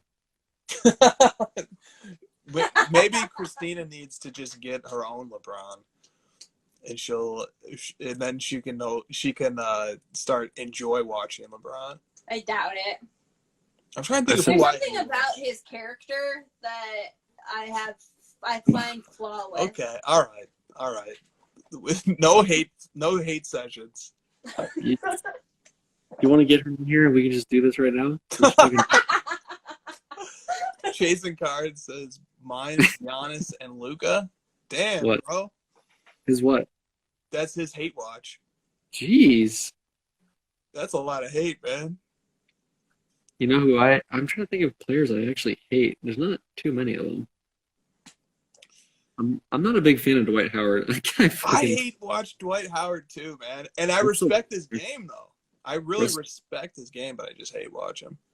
I hate watch the Clippers. Okay. Play P. Sign that max deal, baby. He owes the Clippers a trophy, Josh. That's why. That dude just like digs himself the biggest holes. Like, man, you are really setting yourself up for failure here, buddy. Yes, dude. That contract is going to be. That's just another John Wall, Russell Westbrook contract. Oh, it's gonna be brutal in year 5 of backboard clanking. Ugh. Dude, let me read some of these hate watchers real quick. We got Keep them Harden, coming. Keep them coming. Draymond, Tyler Hero. Hero, Westbrook. I hate watch Westbrook a little bit too. I hate to admit it too, because like even Michael Jordan has come out and said, "Dude, Westbrook is just this great, intense player." But I don't know, man. I hate watch Westbrook. It's so annoying because like he's talking so much shit and just like so arrogant, and then he's just bricking these crazy shots. The Jazz, I can feel you on that one. Something about like people pumping the Jazz every year drives me insane. Like they've never won anything. What are we talking about here? Talking about finals and what the fuck? The Jazz? They're like, oh, the Jazz were underrated this year. They're gonna be the 1 seed, or like what the hell? Dude, Tyler Hero is racking up a couple of votes here. I could definitely see hate watching Hero. Hero's a cocky guy. He And is he very- dates Instagram models. Not quite sure I see the connection. You see what Rodman did there? You see what Rodman did there? I'm gonna pin that one. He hate watches LeBron in every finals. That's a courageous admission. I'm gonna be that guy when LeBron retires. I'm gonna be the guy that's get off my lawn, and like every young player, I'm gonna be rooting against them. It's just That's your right after you've rode out the whole career. I'm gonna be like, Luca, that was just not good enough. Like, come on. Yeah. Oh, who else do I hate watch? What about football? I hate watch the Packers. What? The Why? entire team. Why? It's a Bears thing. I like the Packers. They're fun to watch. Yeah, lose. I like Rodgers. I really like Rodgers' arrogance. I don't know why. I guess I can relate to it. I just really like it. He has a personality like yours, similar demeanor, short and sweet. I love it. Aaron Rodgers is just like says what he's thinking, and he knows how good he is. I love it. Yeah, I like Aaron Rodgers a lot too. He's somehow exempt from the Packers hate. Yamwax can't hate on anyone. That's so sweet. You know, there's Westbrook might win back some hearts this year in the underdog role. I got one. Cam Newton. I cannot stand watching Cam Newton. Everything about him drives me insane. Agreed, especially this year. It's been so fun watching him just be terrible. And Bill Belichick eat grass too. Oh, it's really nice. It's just like his whole like outfit thing, and oh my god. Like you're just doing that to be annoying at this point. You're not even like you don't think it looks good. You're just being annoying. That's very reasonable. I could see that one. Cam Newton. Ugh. I could see that one. I could definitely see that one. Cam Newton. What people are talking about Bronny. Josh will be all over the Bronny James RPA. I don't know, man. He's got to prove it to me. Does anyone else have more pressure on them to be a successful basketball player than Bronny James? Like, golly. That's brutal if you really think about it. I think LeBron will handle it well. And you notice that LeBron signed his contract that goes through Bronny's senior year goes through his freshman year of college so that when he gets to the NBA, he can go where he can follow his son if he wants. That's pretty awesome. That provides a very interesting opportunity for whatever team drafts Bronny. Yes, the number 1 pick will be more so for getting LeBron. Dude, think about that. It will be a draft for LeBron in many ways. 40-year-old LeBron still. You will see people tanking that season. Like, I think that they will literally try to get that. Like, you will see multiple teams in a who is worse, like, roundup. Yeah. Because Okay. it would be Bronny and LeBron. Hold on, I have a question. It's for Christina. Uh-oh. I want you to rank LeBron James all-time best basketball player. Rank him in the Pick a number. Luca, then LeBron. No, it's number 3. Who's 2? Who's Kobe and MJ? It's Michael Jordan and then Kobe and then LeBron. Does LeBron have a path to pass Kobe? Yes, What? when he has more championships. But God, I don't really know though, Josh. Like, to be honest, he definitely can't surpass Jordan because of the record he has in the finals. And then you have the whole fact of, like, LeBron has been on 3 super teams. Like, say what you want about him returning to Cleveland, but Cleveland was stacked when he went back to Cleveland. So, like, he did it with help, like, for sure. So, I don't know. I don't know if, I mean, Kobe had Shaq, but, like, it was old Shaq, so was it really Shaq? Like, It wasn't that old. He was, he was in his prime, actually, for most of that. 2000 Shaq was peak. Yeah, he was in his Okay. prime. I don't know. You got her thinking. Yeah. You got her. You got her scratching her chin over there. I'm happy with 3. I'll take it. Honestly, I'm happy with that. I don't know how anybody could argue against 3. Yeah, I don't know how exactly. I I think it hate has to be LeBron, 3. and he's at number 3. Like, Yeah, it who has. goes above him? It has Put some to. respect on it. Dude, Rodman, go take a nap, bro. What did Rodman say this time? I penned it. Go take a nap. Dude, this was part of my take on AD because I saw that's starting to happen. What? That AD was getting AD's talent was being overemphasized in some cases to allocate more credit than was necessary to him and to take it away from LeBron. I feel like our back and forth about AD was like the most entertaining thing in all of hobby. Like, we should have been like broadcasting our conversations about AD back and forth because it was so, like, I don't know, it's just interesting. Like, you would just be like, "Nah, AD sucks," and I would, when we were messaging and stuff. yeah, and I'd be like, I thought you were talking about, like, I was like, oh, if only we recorded it, Josh. No, I see what he's saying. Yeah. No, I was low on AD. I was showing you analytics too that were like, look, this dude is middle of the pack right now. And I was just like rejecting all of it and be like, no, trust me, like he'll figure it out. And then, he did in the finals, and you kind of came back on it. Yep. And then he would get a fake injury like he always does, and I'd be like, no, he's terrible like LeBron. And it was just sort of like, and LeBron is just the constant, right? And AD was just sort of like this bouncing back and forth guy during the year. Yes. And the constant that's what you need. MJ was a constant as well. Yeah. Dude, I still rank MJ above LeBron. You can ask me. I think I would rank MJ. Am I the other LeBron collector? Who's the second LeBron collector? How many? You got more than 0? I have way more than 0. Fucking Halo. Jeez. Christina's fired up. Christina's not pleased that I'm talking all this nice stuff about LeBron. Look, Brown's that's the great. thing. Like, I don't enjoy him as a player. We know, as a we person, heard you. But I had to rank him as number 3. Like, who else could be number 3? Yeah. Like, no one wants to answer that. Well, I don't know. There's a lot of great players, but Bird? And Like, you can't say Bird's better than LeBron. the greatest of all time thing is just crazy. Like, different eras. It's just, it's a fun topic, I guess. But Yeah. I don't know. The argument for Jordan is just too easy. But like LeBron, obviously, I think LeBron is I think he's the better overall basketball player. that made you louder.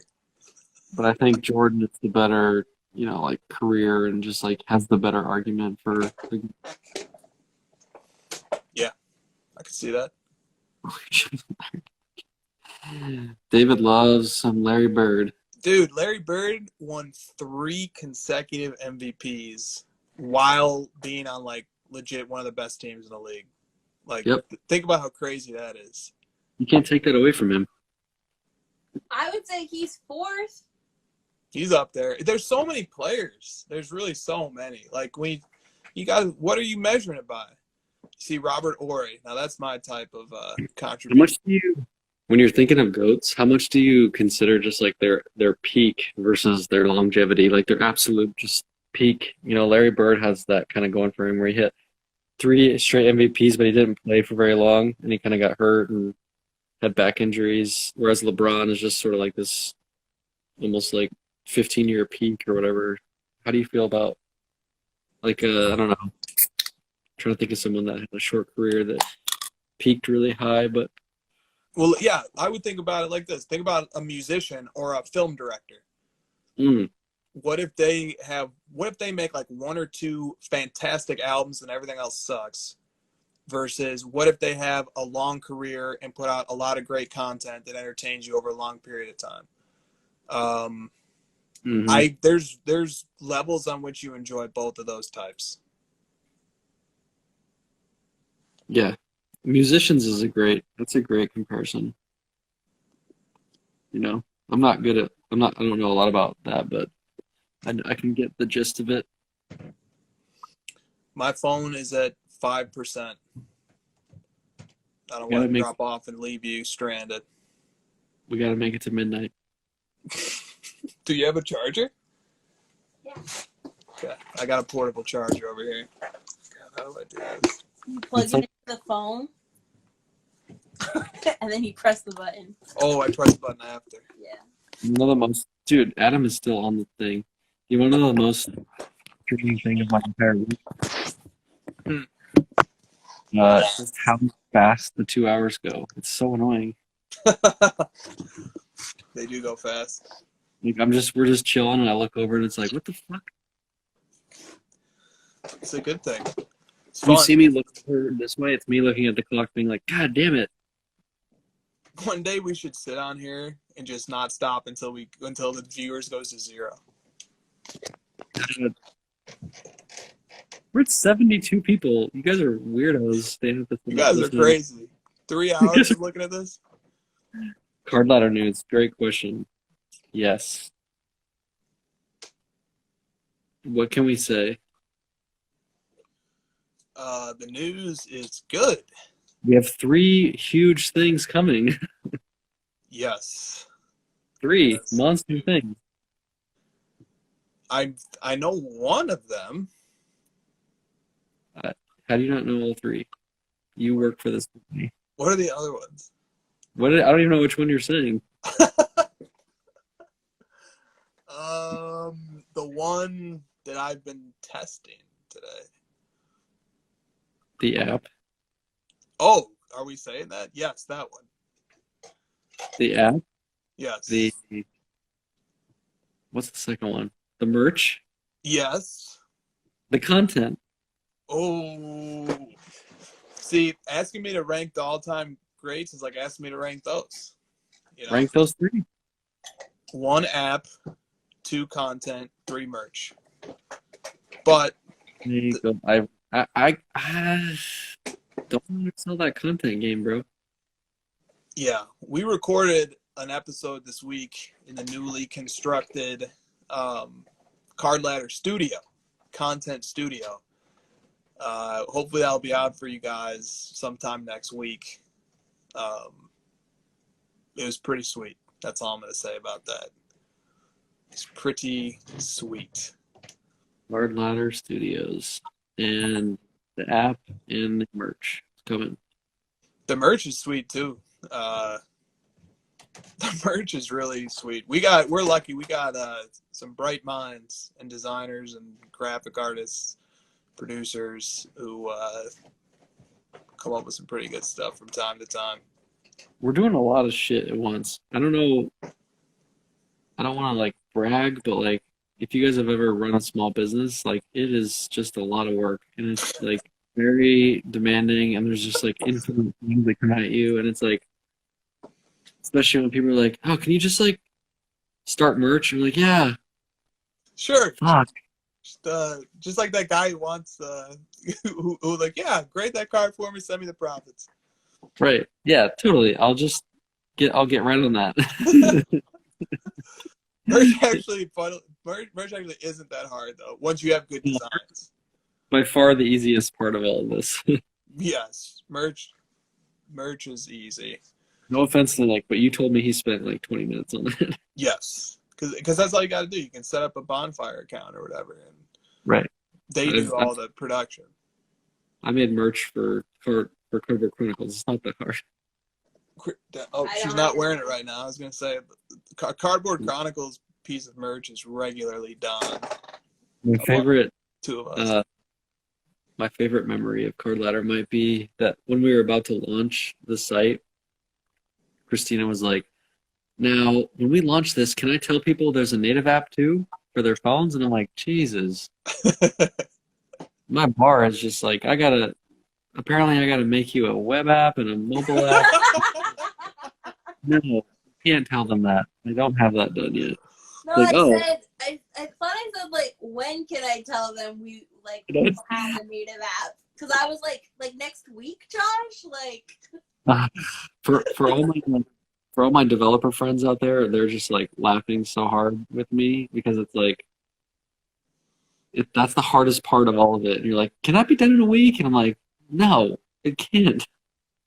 It's like me asking you if you can have 10,000 cards tomorrow. Yeah. The one other data nerd out there is laughing at that one.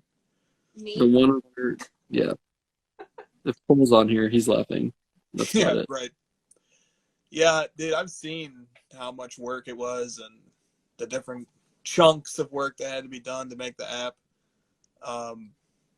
And then we just sit here and we see the finished thing. We're just like, oh, this is nice. Yeah, I know exactly what you're trying to say, but it's like, probably like 400 hours of me pouring into it. You're like, this is cool. God.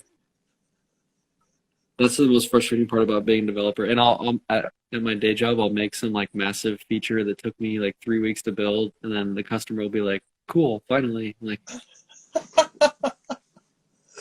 No, because I know what it's like. Because I've been developing is similar in some ways to like producing music or doing something creative. And you pour your heart and soul into something, and then people are like, "Oh, cool, neat." yeah, they just like really diminish that down to one little bite. Wow. Yeah, or not even just like one like or something, like a like on Facebook, or like a thumbs up. Right. Good job. I think that just goes to show you that like people really only care about what you've done for me lately, and like you just like nothing's ever good enough for anyone. I'll be dude, Christian wants to be our IG model. Hell yes. Dude, that could be the launching of Card Ladder Breaks right there. Oh, is that what we called it? Is that what we're going with? I thought it was like just ladder breaks, or Ladder was breaks. it card ladder breaks? That's not very. Ladder breaks is weird. I picture a broken ladder. It's like, Card ladder models deserve a raise. Whoa. We're just getting started here. It's actually going to be a lunch party. Because some of us can't spell. No, that's my office friends out there. It's an office joke. There we go. See? We got the lunch party jokes coming in. And she's like, really, Kevin? Would it be better if it said lunch party? Who knew that like the overlap of office like nerds and card ladder nerds would be so spot on? I think that the joke though is more that like the office can relate to literally anything because it's just so it's just so like robust that like True. Oh, pull ladder. Yeah, there we go. Or ladder Triple L. pulls. we did joke about that you have to start with pull something. Pull needs to be in there. Yeah, definitely needs to be in there. Oh, Not to be pull. have you seen Kyle of Wax Museum? He's been I don't think it matters. He's behind a new account on What? Instagram. Yeah, called like Pull Gods or something No. like that. Lamim knows what it's called. Lamine, what's the name of the new Instagram account, man? That's all about Poland. It's like a parody account. Pole Gods. Yeah. That sounds amazing. It's really good. What is it? Really, really good. Yeah, it's Pole_GAWDZ. What is it? What do you mean? Like, what's he doing on there? Yeah, what is it? What is it? What is he doing? Well, you know how we have all these like breaker accounts in the hobby, and he just I don't know. I don't want to spill his whole story here because he might be doing more about it. But It's like a joke. He's like breaking stupid stuff. he's got an account for pulling heat. He's got those really funny videos in the archive now, but like he's got videos where he's doing parodies on investment cards and stuff like that. Yes. Robin. Okay, so I was talking to Robin last night, and he said he was having his victory cigar after the Smile High auctions. I don't think he went to sleep. He's been partying ever since. Dude, I've been there, Rodman, celebrating and stuff. Like, I don't think there's enough celebrating in the world. Like, when something cool happens, I'm celebrating. I'm cracking beers, man. Look it. That's very wise. It is very wise. I don't say that much wise stuff. I feel like all my wise words are just coming out of because this live makes me say them, but in my regular day, my family probably thinks I'm some idiot. Oh, no, dude, it's true. You give a person a platform, where they can communicate some things, and you'll bring out something great or the complete opposite. You know how like that there's that cliche of like coaches need to put their players in a good position or whatever. It is true. It's a very true thing that I swear I say to my son, I'm like, I swear to God, I'm smart. Like I say smart stuff and like I know what I'm doing. And he's like, whatever. Can you beat that level on the Toy Story game or not, motherfucker? It's like, God damn, like kids humble the hell out of you where it's like, you can't do this one thing that I want you to do. You suck. Josh, that's when you gotta Google the cheat codes. I do. I'm on the IGN and I'm searching like he wants me to play this Toy Story video game that I put on I built like a little old school video game system thing. And he's like obsessed with this Toy Story game. So he's like, we gotta beat this Toy Story game. We gotta get to the end. So I'm like playing at night when he goes to bed, trying to like figure out how to beat this fucking game so that I can impress the 10-year-old. That's pretty adorable. Yeah. I'm like going through the tutorials. I'm watching these YouTube guys how they beat these Toy Story games, and it's like a very simple game. You're gonna be good at that game, so. It's like Dad of the Year stuff right there, Josh. I don't know, but he's not impressed by my cards or my sports knowledge, so I gotta try something. Say, look, you like cards a little bit more, and I'll beat Toy Story level 6. I'm on level 15 right now. Wow. Damn, how many levels are there? I think there's like 16. I'm getting close. I'm getting close to the prospector. I gotta beat that. He's like, I don't know. I think there's maybe exactly 16, and I'm one away. According to the YouTube account, whatever, he says I'm close. Well, congratulations. Job well done there. It's Toy Story 2 for N64 for anyone who's taking notes. Great game. Speaking of games and competitions, how are you doing in your fantasy leagues? Sometimes you talk more about fantasy than you have this year. So in my league where I'm commissioner, which is the one that I give the most effort to, my team is in second place and I have the most points in the league by 200. Damn. Who are some of your guys in your roster? Kamara. Oh yeah. Devontae Adams, killing it. Deshaun Watson, Travis Kelce, beast. Yeah. I always pay up. It's a auction league, so you get to pay up for who you want. And I always overpay for Kelce because I want the number 1 tight end. Nick Chubb, beasting for me. Robert Woods, Deontay Johnson. Like all my picks just work. I just got kind of lucky. Like all my picks have been really good. That team is stacked. The only thing I would be worried about there is just Kamara has been down I the know. last few weeks.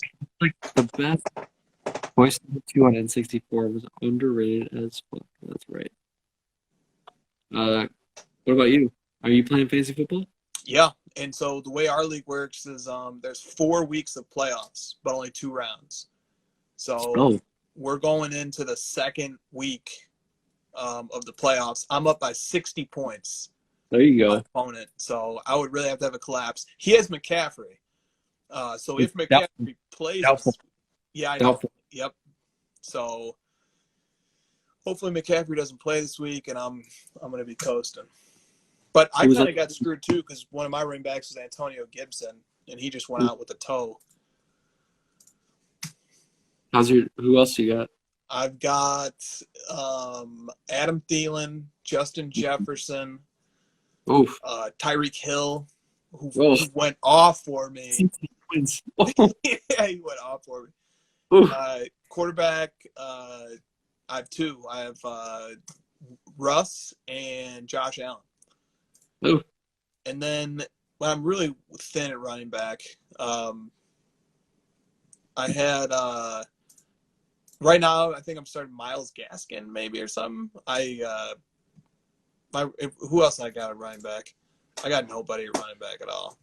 You're one of those guys that like picks all the receivers and then in the middle of the draft realizes like, oh fuck. No, my very first pick was Saquon, Oh, there you go. Okay. so Yeah. I got killed there. Dude, Fancy is an enigma, man. Like you just, I mean, you just like know that it's 90% luck. Yep.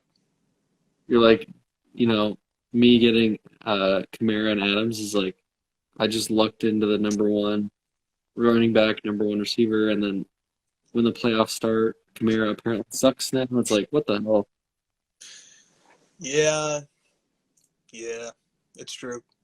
A lot of luck involved. There's a guy in my league who drafted McCaffrey and Michael Thomas, and he paid a ton to get those 2 guys. He's in the playoffs. You're like, how? And he drafted Dak Prescott.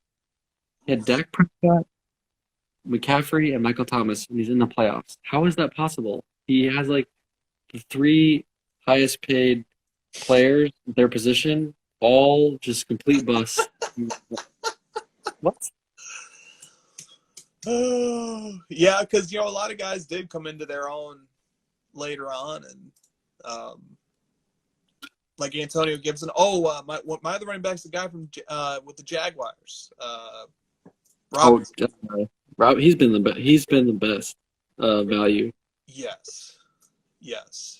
That's your other running back. You forgot to mention him. He's ranked like 3rd. I know, dude. I know. I'm getting to that point. I've been on an Instagram Live for 3 hours. Do you watch Red Zone? Love Red Zone. You must watch Red Zone. You do watch it? Oh yeah. Did you see their like 200th episode? Yep. That was last week, right? That I don't want to like get dramatic, but that's the best show on television. It's like so well done. Like the production is amazing. Scott Hansen is the best. Like, Dude, he's solid as it gets, man. You saw the report that he's taken 1 bathroom break and since they started. Yeah. And they said like 1 too many. 1. It's amazing. 7 hours? He must have had just like diarrhea that day or something. Or he dehydrates himself in preparation. I can see him doing that. When you're obsessed with Red Zone, when you watch Red Zone instead of the telecast of your like home team. Yep. Well, you need a few TVs. And so we have a Roku that watches Red Zone, and then we have normal cable TV that watches Everything. either the Bears or whatever other game we want to watch. Bears suck. The Bears are so bad. It's funny too. Everybody knew it. They're like the worst 5-1 team in NFL history, and now Seriously, they they're lost like terrible. 6 straight. What kind of 5-1 team benches their quarterback before they get to 5-1? Yeah. Yep, I was very upset about that. I'm still upset about that. Wait, you guys want Trubisky or Foles? We want Trubisky, yeah. He sucks. Yeah, he's not good, but He's better than Foles. well, the thing Yeah. that I think is that it at least if you go Trubisky, at least you're trying to build a future. Yeah. At least you're trying And to do that. Foles went to U of A, so fuck that guy. And Foles has been a huge disappointment, but our issue is bigger than who our quarterback is. Although that is an issue. The issue is the whole offense sucks. My favorite meme of all time is still.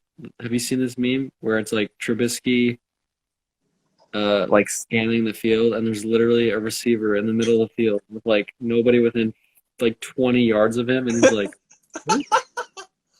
That is Trubisky, man, and that's the thing that's one of the things that makes Mahomes great is the guy knows how to find the open receiver. dude. I think everybody likes to talk about Mahomes' flashiness and his like, his arm strength, and he's just accurate. I feel like people just overlook the fact that like the quarterback's number one job is to be accurate and just get the ball where it needs to go. And Mahomes is incredibly accurate. Very accurate, patient, all those good old reliable quarterback traits that you want a quarterback to have. Plus, he's got the ability to roll out and throw a dime while scrambling across his body. He's got it all.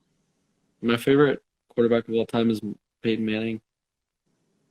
He's just so goddamn consistent and just like giving it his all. He's very intelligent about it. God damn it, Donald, and he's just the best. Yeah, Peyton's awesome. Dude, does Brett know that from Stacking Slabs? Does he know that? I haven't said it to him, but like Peyton's my favorite quarterback of all time because he's just the quarterback position is all about like the pre-snap reads, and he's just all over that shit. Oh, the paradigm of or the paragon, I mean, of cerebral quarterbacking. Peyton. You know what goddamn it Donald is? No. It's the best YouTube video. It's like Peyton Manning in a game, and like the game is kind of quiet, so you can hear him, and he's like snaps the ball, and like his running back misses the block, and he's like, "God damn it, Donald!" And he yells. He has to like roll out, and he like throws the ball away, and he's screaming at his running back. Oh, that's great. You ready to call it? Yeah, I guess so. 3 hours and 5 minutes. I'm like literally gonna pee my pants. Okay, all right, yeah. Let's call it. Shout out to the 50 who stayed true. Go Google goddamn it Donald. Trust me. That's the homework for the chat if you haven't seen it. Look, this guy's got it. All right, guys. We'll see you guys next week. See you, Chris. See ya. The future is here. An innovation that will change the way the industry works. A Hot 100 chart, updated daily. The most accurate price guide on the market. Every card has its own profile with a wealth of information. Know the precise, real-time value of any card in the system. On demand.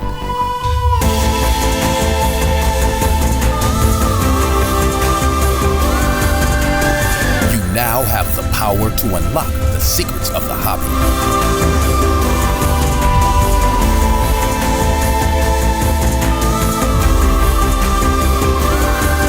The game changer is here.